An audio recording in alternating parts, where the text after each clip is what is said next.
Good morning student. आज हम लोग 9वीं कक्षा का अध्याय 10 करेंगे।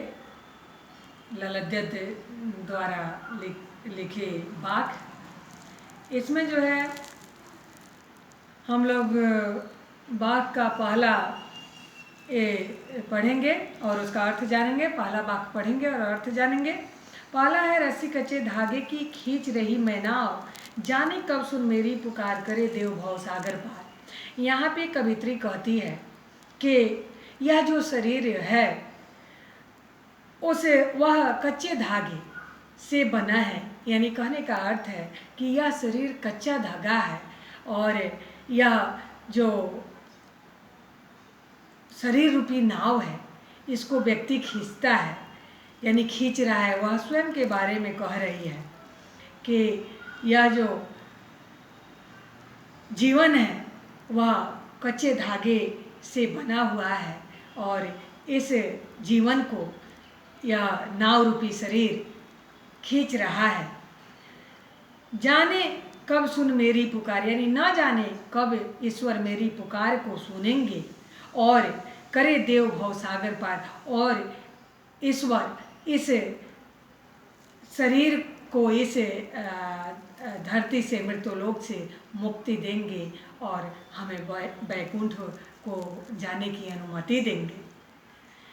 अब यहाँ कवित्री कहती है कि पानी टपके कचे सकोरे, व्यर्थ प्रयास हो रहे मेरे। ऐसा उन्हें लगता है कि एक एक क्षण जो है वह अब गुजर रहा है, अब बहुत कम ही समय बचा है, जिसमें का एक एक क्षण यूं ही बीतता जा रहा है और सारे के सारे प्रयास जो है वैकुंठ को जाने का यानी धर्म करने का, वह सब प्रयास अब व्यर्थ हो रहा है। ऐसा उन्हें आभास हो रहा है कि अब उनका मिलन जो है ईश्वर से नहीं हो पाएगा। तो कहती है आगे में कि जी में उठती रह होक घर जाने की चाह है घेरे। और जब ऐसा उन्हें मालूम होता है कि उनका प्रयास अब व्यर्थ हो रहा है, अब वह ईश्वर से नहीं मिल पाएंगे, तो उनके मन में रह कर यह तड़प उठता है, या हुक या दुख उठता है कि न जाने मेरे घर जाने की चाह को, यानी वैकुंठ जाने की चाह को, स्वर्ग जाने की चाह को ईश्वर कब पूरी करेंगे। तो इस प्रकार हम लोग देखते हैं कि इस बाघ में ललद्यत कवित्री जो है वह यह कह रही है कि यह शरीर जो है वह नश्वर है और यह शरीर को वह ऐसे खींच रही है।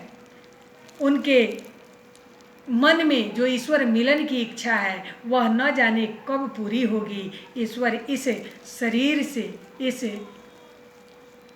योनि से, इस जन्म से कब मुक्ति देंगे। और चूँकि उनके मन में है कि उनका जो भी प्रयास हो रहा है धर्मों के प्रति, अपने कर्तव्यों के प्रति, ईश्वर से मिलने के लिए जो धर्म वह कर रही है वह प्रयास अब व्यर्थ हो रहे हैं और जीवन का एक एक क्षण जो है वह गुजरता जा रहा है, व्यर्थ होता जा रहा है। और इस कारण से उनके मन में यह हुक उठता है या तड़प उठती है वो उनके मन में कि न जाने मेरी इस चाह को, यानी स्वर्ग लोक जाने की चाह कब ईश्वर पूरी करेंगे। दूसरे वाक्य को हम लोग पढ़ते हैं और उसका अर्थ जानते हैं। दूसरी वाक्य में वह कहती है कि व्यक्ति को बिल्कुल समभाव का मन में विचार रखना चाहिए, न अधिक त्याग तपस्या और न अधिक आलसी बनकर कोई ईश्वर को पा सकता है। उनका कहना है कि हम अत्यधिक अपने शरीर को कष्ट में दे तब भी नहीं ईश्वर को पा सकते हैं, और यदि बिल्कुल नहीं कुछ करें तब भी ईश्वर को नहीं पा सकते। तो इसलिए हम क्यों ना बीच का मार्ग अपनाएं। तो उनका कहना है कि खा खा कर कुछ खाएगा नहीं। दूसरे वाक्य का यह पंक्ति है कि खा खा कर कुछ पाएगा नहीं, न खाकर बनेगा अहंकारी, सम खा तभी होगा संभावी, खुले घिसाकर बंद द्वार की। यहाँ पे कवित्री कहती है कि यह जो सांसारिक सुख है इसमें भी तुम अगर बिल्कुल मग्न रहे, उलझे रहे, तो भी तुमको कुछ नहीं मिलने वाला है। और यदि अगर न खाओ तो भी तुमको कुछ, यानी अधिक त्याग तपस्या करो तब भी तुमको कुछ नहीं मिलने वाला है, क्योंकि तुम्हारे मन में अहंकार हो उठेगा।